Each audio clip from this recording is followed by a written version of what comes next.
black and yellow. Yeah, you know what it is. Everything I do it big. Yeah.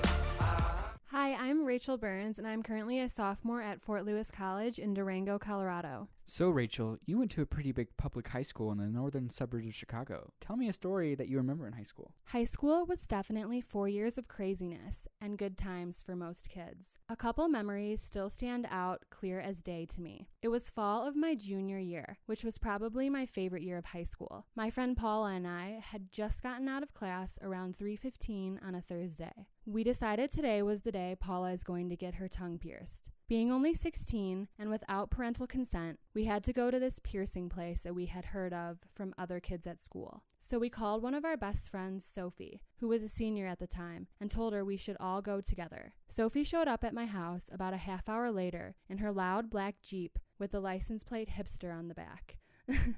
That always made us laugh.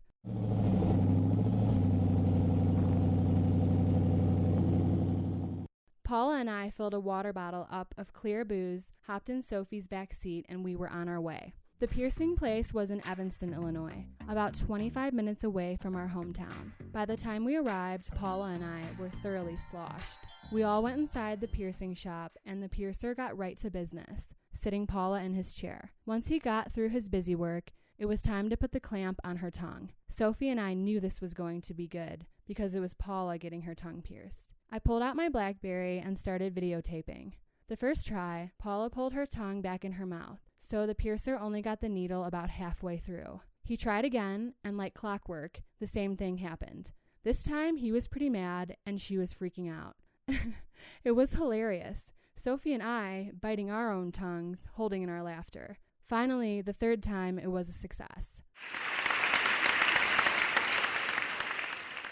On our way back, Sophie needed to stop in Evanston to fill up her tank. While waiting, Paula and I spotted two hot guys walking out of the store with a 30 rack. We got out of the car and they said, "What's up?" Then invited us to a party. My BlackBerry had died, so one of the guys wrote his name and number down in Sharpie on my hand. We hopped back in the car and waited for Sophie. Paula and I getting excited on the drive home in the back seat. Once Sophie dropped us off because she had family things to do, Paula and I started getting ready for our night out to this mystery party. Our other best friend, Callie, said she would be down to go with us. The real dawn when you see one sipping on booze in the house of blues. I'm going back to Cali. I'm going back to Cali. So once she was out of her pottery class at Harper College, she stopped by my place to pick us up. Callie, Paula, and I were a great combo of troublemakers and a fun time. Once we finally figured out where the apartment was, on Chicago Avenue, we realized we were at a Northwestern University party. This only heightened our excitement. The guy who wrote his number on my hand answered the door, and we walked in. The apartment was really nice. Good-looking people everywhere, and pictures of Jack Daniels with apple cider. Oh yeah, I got this drink in my cup. I got this drink in my cup. A guy who looked like a skateboarder caught my eyes right away. I was notorious for the one with grungy taste. Sadly, this preppy guy was persistent with me all night, and I ended up spending most of my night with him. I went out on the balcony to smoke a cigarette with my friends, and next thing I know, the preppy guy turned me around, giving me a long, hard kiss,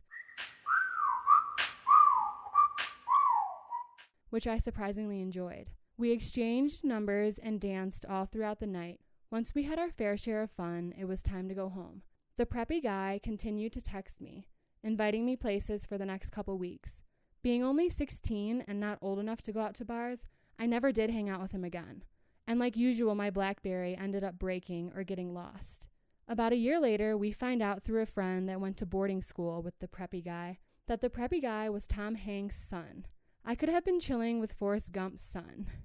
Let's wrap this up with Tom Hanks' son's rap remix of Wiz Khalifa's Black and Yellow, titled White and Purple, for Northwestern University. Represent. Man, this is Northwestern. Check it, man. Up another song. North Campus to South Campus. White and purple, Bob to Allison. Here's the lake, past the rock, whatever. All we do is win. White and purple, white and purple, white and